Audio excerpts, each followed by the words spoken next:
नमस्कार दोस्तों, मैं देवेंद्र साहू स्वागत करता हूं आप सभी का आपके अपने YouTube चैनल देवगीत क्लासेस पर। दोस्तों, पिछले क्लास में हम लोग घन तथा घनाभ वाले टॉपिक से स्टार्ट किए थे कि इसको सरफेस एरिया एंड वॉल्यूम वाले चैप्टर को, और मैं पिछले क्लास में बोला था कि जो आकाशीय विकर्ण है उसका कॉन्सेप्ट अगले क्लास में करना है करें।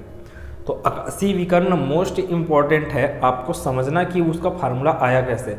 अपने को अभी 10th में तो सिर्फ फार्मूले से काम चल जाएगा, लेकिन 12th के केमिस्ट्री के फर्स्ट चैप्टर में आपको डेरिवेशंस करने होंगे।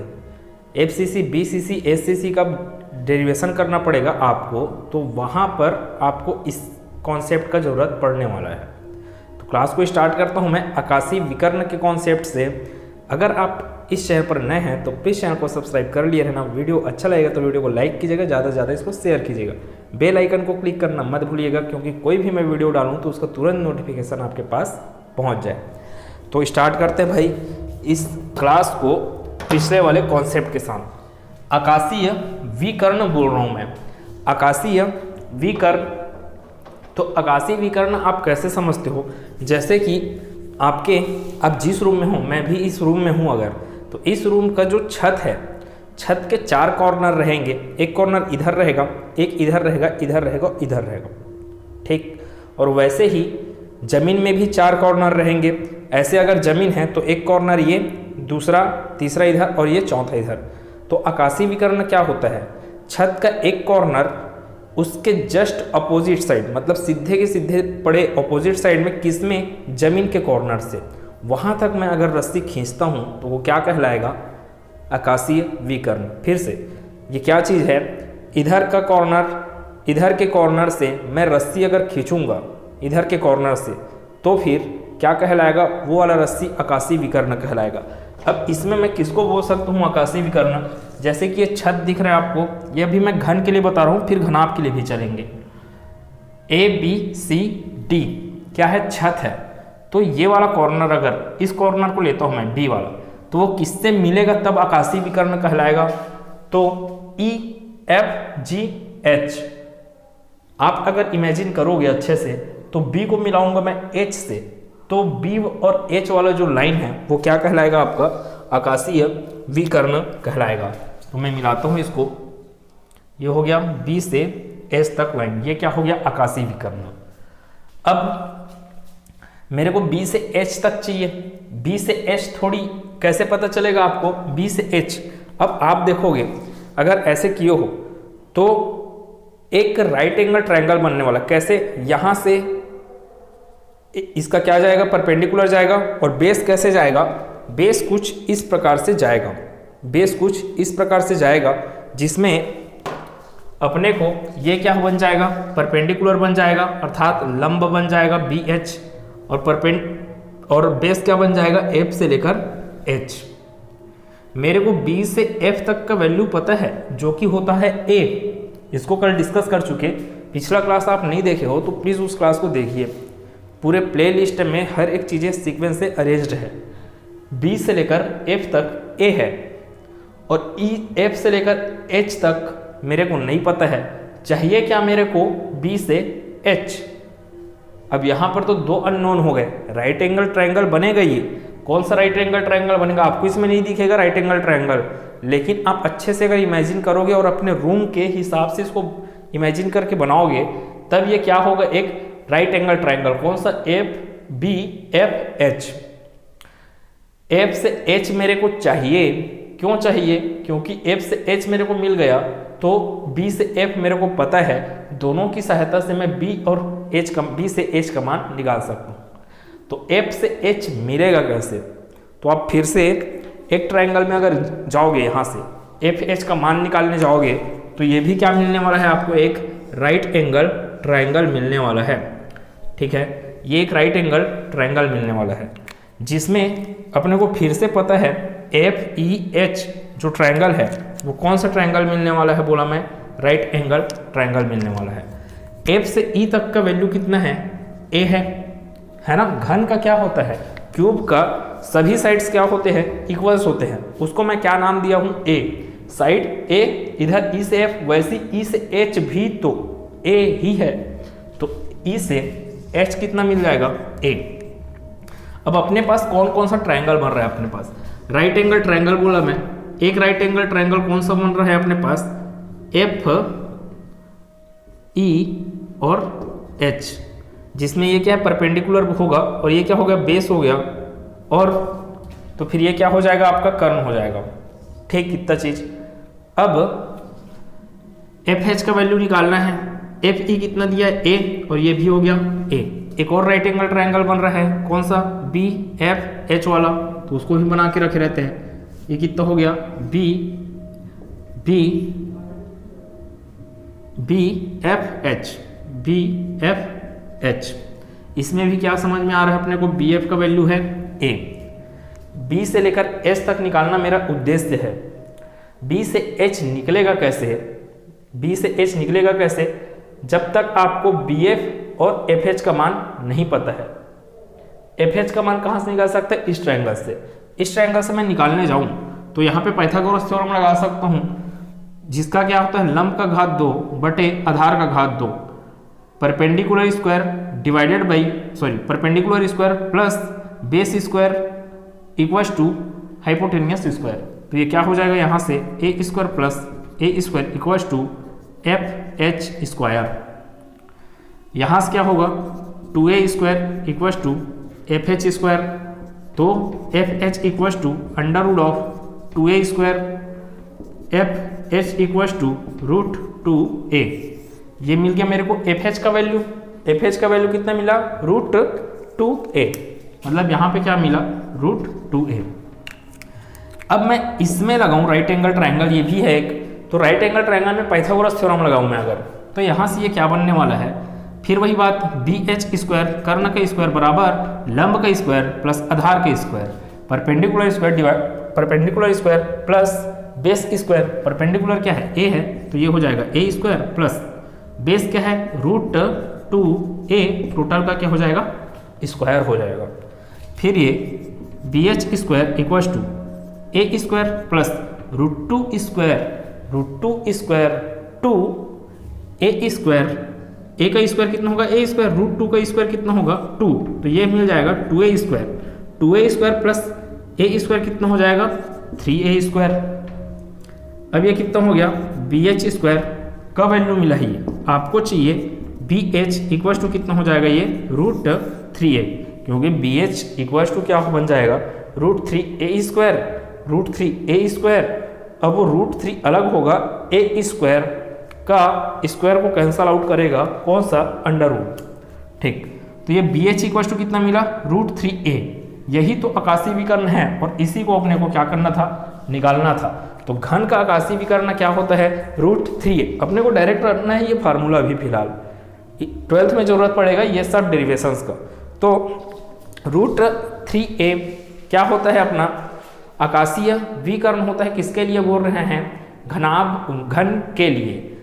अब जैसे कि इसके लिए चलते हैं, घनाभ के लिए, ई से एच क्या था, एल, एच से जी क्या था, तो यह आपका बी चौड़ाई था, ब्रेड्थ था, और एच से लेकर डी तक जो लिखा हूं वो क्या है, एच है। अब भाई ये एल है तो ये भी L, L L, H H H H, इतना सब चीज। वैसी बी बी बी बी, ठीक, इतना अपने को आकाशीय भी करना चाहिए। फिर वही बात, बी से लेकर एच तक चाहिए, बी से लेकर एच तक चाहिए, कहाँ से कहाँ तक बोले, बी से लेकर एच क्या होगा, आकाशीय भी करना। अब यहाँ पे फिर एक राइट एंगल ट्रायंगल बन रहा है, बी एफ और ये एच करके। बी एफ का मान कितना है, तो ए मत लिख देना इस बार, बी एफ का मान कितना है, जितना सी जी का मान, जितना डी एच का मान, जितना ए का मान, डी एच का मान कितना, एच, तो ये भी क्या होगा, एच।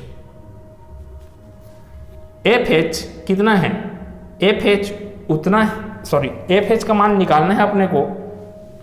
और क्यों निकालना पड़ेगा, क्योंकि बी एच का मान निकालना है अपने को, बी एच का मान निकालना है, इसलिए मेरे को बी से लेकर एफ का जरूरत पड़ेगा, एफ से लेकर एच का जरूरत पड़ेगा। एफ से एच कैसे निकल सकता है, एफ से एच इस राइट एंगल ट्रायंगल से निकल सकता है, जिसमें ये क्या है, ई एफ का मान ए बी के बराबर, सी डी के बराबर, एच जी के बराबर, अर्थात ये कितना है, बी है।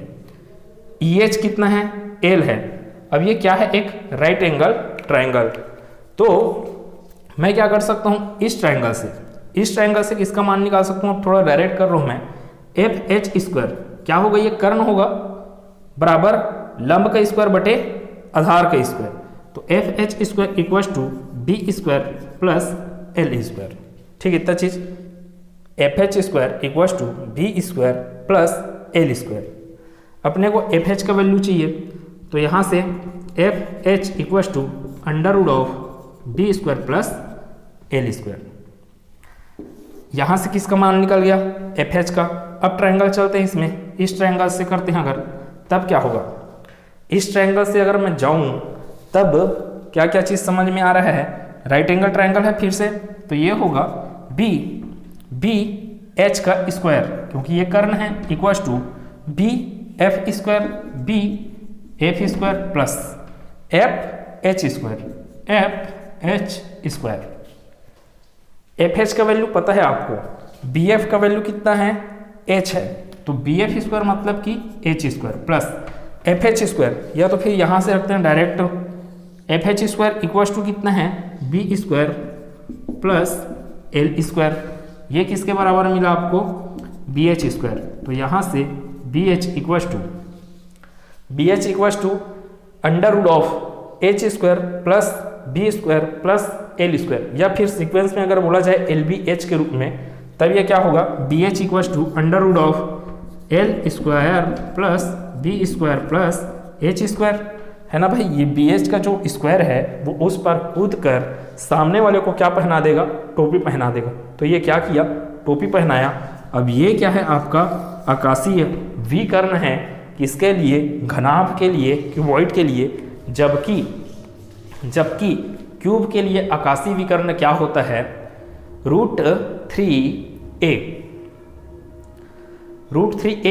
अपने को ये डायरेक्ट याद रखना है, अपने को घन के लिए आकाशीय विकर्ण है √3a, जबकि घनाभ के लिए है under root of L square plus B square plus H square. L क्या है, लंबाई है, बी क्या है, चौड़ाई है, एच क्या है, ऊंचाई है, लेंथ ब्रेड्थ हाइट, और वैसे ही ए क्या है, क्यूब में ए क्या है, साइड है।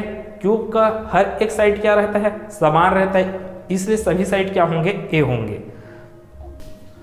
तो पूरे कॉन्सेप्ट से क्या चीज समझ में आया अपने को कि घन का क्या है, आकाशीय विकर्ण कितना होता है, √3a, जबकि घनाभ का अर्थात क्यूबॉइड का कितना होता है, under root of L square plus B square plus H square होता है। अब आपको कल के फार्मूले में भी बताया मैं, पृष्ठीय क्षेत्रफल वगैरह कितना होता है घन और घनाभ का, तो उस फार्मूले पे डायरेक्ट बेस्ड है ये सब क्वेश्चंस। अब इस क्वेश्चंस में एक घनाभ 8 मीटर लंबा, 4 मीटर चौड़ा और 2 मीटर ऊंचा है। घनाभ के सभी विकर्णों की लंबाई ज्ञात कीजिए। पृष्ठीय विकर्ण भी निकालना है उसका, और 6 क्या रहेंगे, उसके पृष्ठ रहेंगे, जिसमें से 3 पृष्ठ अलग अलग रहेंगे और बाकी 3 पृष्ठ उन 3 पृष्ठों के समान रहेंगे। तो उस हिसाब से मेरे को सभी विकर्णों की लंबाई बताना है, लेकिन क्वेश्चन में वो डायरेक्ट डायगोनल दे दिया है ना, डायगोनल की लंबाई दिया है। तो घनाभ के सभी विकर्ण एल स्क्वायर मतलब 8 स्क्वायर लंबा बोला, मैं किसका, मैं डायगोनल लेंथ निकाल रहा हूँ ना मैं, तो 4 मीटर चौड़ा है, तो बी इक्वल टू कितना मिल जाएगा आपको, 4 square, B square equal to 4 square. H के लिए क्या हो जाएगा, 2 स्क्वायर, तो 8 स्क्वायर मतलब 64 प्लस बी स्क्वायर मतलब कि 4 स्क्वायर इक्वल टू कितना होता है, 16, तो 64 प्लस 16 80 हो गया, प्लस एच स्क्वायर मतलब कि 2 स्क्वायर, तो 2 स्क्वायर मतलब 4, तो ये हो गया 84। अब ये अंडर रूट ऑफ 84 के रूप में आप क्या दे सकते हो, इसका आंसर दे सकते हो। ये क्या हो गया, अंडर रूट ऑफ 84 सेंटीमीटर घनाभ के विकर्ण की लंबाई होगा। कौन से विकर्ण बोल रहा हूँ, आकाशीय विकर्ण। पृष्ठीय विकर्ण के लिए आप लोग निकाल सकते हैं। इस प्रकार के प्रश्न आपके अभी के एग्जाम में बनने का संभावना कम है, क्योंकि इस चैप्टर से सिलेंडर हो गया, आपका कोन हो गया, स्फीयर हो गया, हेमिस्फीयर हो गया, है ना, बेलन, शंकु, गोला, अर्धगोला, इन सभी से प्रश्न आते हैं। यहाँ से प्रश्न आने की संभावना कम रहता है। तो आप पूरे के पूरे 1 से लेकर 3 प्रश्नों को सॉल्व कीजिएगा। मैं चौथे प्रश्न को डायरेक्ट बता रहा हूँ। अब ये चौथा प्रश्न मैं बनाया हूँ जो कि आगे चल के एग्ज़ाम में, आपको कंपटीशन एग्ज़ाम में इस प्रकार के प्रश्न बहुत पूछे जाते हैं। इसको एक बार देख लेते हैं। एक घन के पृष्ठीय विकर्ण की लंबाई ज्ञात कीजिए जिसकी भुजा क्या है 12√3 सेंटीमीटर है, उसका आकाशीय विकर्ण कितना होगा। पृष्ठीय विकर्ण भी निकालना है और आकाशीय विकर्ण निकालना है। घन का पृष्ठीय विकर्ण होता है √2a, √2a a का वैल्यू दिया है 12√3, मतलब इस 12√3 के साथ क्या गुना कर दो आप, √2 का, तो आपको मिल जाएगा पृष्ठीय विकर्ण। जबकि आकाशीय विकर्ण निकालना है मेरे को, तो मैं क्या गुना कर दूंगा, √3 का, बस। ठीक, इसमें क्या बोला, उस बड़े से बड़े खंभे की लंबाई ज्ञात कीजिए जो 10 मीटर लंबा, 10 मीटर चौड़ा और 5 मीटर ऊंचा। लंबाई, चौड़ाई, ऊंचाई दे दिया गया है। और बड़े से बड़ा खंभा, आप देखोगे बड़े से बड़ा खंभा आप किसी रूम में रखोगे तो उसके एक कॉर्नर से लेके जस्ट सामने वाले जो जमीन में कॉर्नर है वहां तक ही अधिकतम लंबाई का रॉड या बांस या खंभा जो भी है उसको रखा जा सकता है। अर्थात ये आपको क्या पूछ रहा है, आकाशीय विकर्ण स्पेस डायगोनल के बारे में पूछ रहा है। तो स्पेस डायगोनल का फार्मूला लगाइए, √10² प्लस 10² प्लस 5², ये क्या हो जाएगा आपका आंसर। इसको सॉल्व करने के बाद जो आंसर मिलेगा वो आपका आंसर है। ठीक, इतना चीज़ इंपॉर्टेंट है आज के क्लास में, ये वाला चीज़। तो इसके लिए एक बार देखते हैं क्या लिखा है। 6 सेंटीमीटर भुजा वाले 3 घनों को श्रेणी क्रम में संयोजित किया गया है। इस संयोजन का कुल पृष्ठीय क्षेत्रफल ज्ञात कीजिए। देखिए इस प्रश्न में अपने को क्या क्या चीज़ समझ में आ रहा है कि 6 सेंटीमीटर भुजा का क्या है, एक क्यूब है। उस क्यूब को क्या किया गया, वैसे ही और 2 क्यूब हैं, 1 क्यूब, 2 क्यूब, 3 क्यूब, तीनों को कैसे अरेंज किया गया, सीरीज फॉर्म में। सीरीज मतलब कि श्रेणी फॉर्म में अरेंज किया गया है, में संयोजित किया गया। इस संयोजन का कुल पृष्ठीय क्षेत्रफल ज्ञात करना है। अब उसके बाद जो संयोजन में जो बनेगा आकृति, जो संरचना बनेगा, उस संरचना का मेरे को क्या करना है, कुल पृष्ठीय क्षेत्रफल ज्ञात करना है। तो कैसे कैसे करते हैं, पहले इसके हिसाब से अपन डायग्राम बनाते हैं।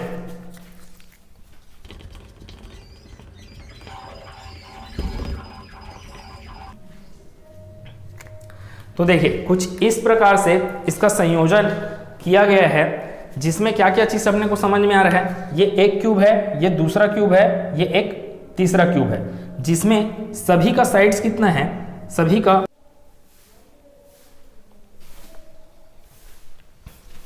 तो देखिए इसमें क्या क्या चीज समझ में आ रहा है अपने को कि सभी को संयोजित किया गया है। संयोजित करेंगे तो क्या क्या होगा, लंबाई 6 सेंटीमीटर, 6 सेंटीमीटर, 6 सेंटीमीटर, किसका, तीनों घनों का। लेकिन लंबाई में यहाँ पे क्या आ रहा है, परिवर्तन आ रहा है। टोटल लंबाई कितना हो गया, 18, जबकि चौड़ाई पहले भी 6 था, 6 था, 6 था, 6 ही है। ऊंचाई भी कितना है, 6 ही है। तो लंबाई बस में परिवर्तन आया है, अर्थात लेंथ में। अब मेरे को L = कितना समझ में आ रहा है, यहाँ से 6 + 6 + 6 अर्थात 18 सेंटीमीटर। B चौड़ाई कितना है, 6 ही है, किसका, चौड़ाई, ब्रेड्थ कितना है, 6 सेंटीमीटर। वैसे ही ऊंचाई H कितना दिख रहा है अपने को, 6 सेंटीमीटर ही। अपने को क्या निकालने बोला है इस प्रश्न में, टोटल सरफेस एरिया निकालने बोला है। टोटल सरफेस एरिया किसका, क्यूबॉइड का। मैं जानता हूं कि 2 टाइम्स ऑफ होता है, LB + BH + HL। मैं क्या करूंगा, सिर्फ मान रखूंगा यहाँ पे, L का मान रख दिया, B का मान रख दिया, H का मान रख दिया, और पूरे के पूरे इसको मैं सॉल्व कर लिया। तो मेरे पास आंसर जो आ रहा है 504 सेंटीमीटर स्क्वायर, यहाँ पे 504 सेंटीमीटर स्क्वायर क्या हो जाएगा, इस घनाभ का कुल पृष्ठीय क्षेत्रफल होगा। ये प्रश्न कंपटीशन एग्जाम में बहुत बार आता है, इसलिए मैं यहाँ पे एक्स्ट्रा आपको समझा दिया कि ऐसे भी आपके एग्जाम में पूछा जा सकता है। तो क्लास कैसा लगा कमेंट सेक्शन में बताइएगा। क्लास अच्छा लगा तो प्लीज़ लाइक कीजिएगा, ज़्यादा से ज़्यादा इसको शेयर कीजिएगा। देखिए पॉजिटिव रिस्पांस दो चाहे नेगेटिव रिस्पांस दो, आपको चीज़ें अगर नहीं समझ में आ रही है तो उस चीज़ों को बताइए। उसमें अगर समझ में आ रहा है तो भी लाइक कीजिए और कमेंट में पूरा बताइए कि क्या क्या चीज़ अच्छा लग रहा है और क्या चीज़ की कमी है। मिलते हैं अगले क्लास में, जहाँ पे हम लोग सिलेंडर पे आधारित प्रश्नों को और उसका सिलेंडर का कॉन्सेप्ट को अच्छे से सीखेंगे। वहाँ से प्रश्न, अब इसके आगे जो भी मैं पढ़ाऊँगा वहाँ से प्रश्न बहुत बनते हैं। तो अगले क्लास में मिलते हैं। धन्यवाद।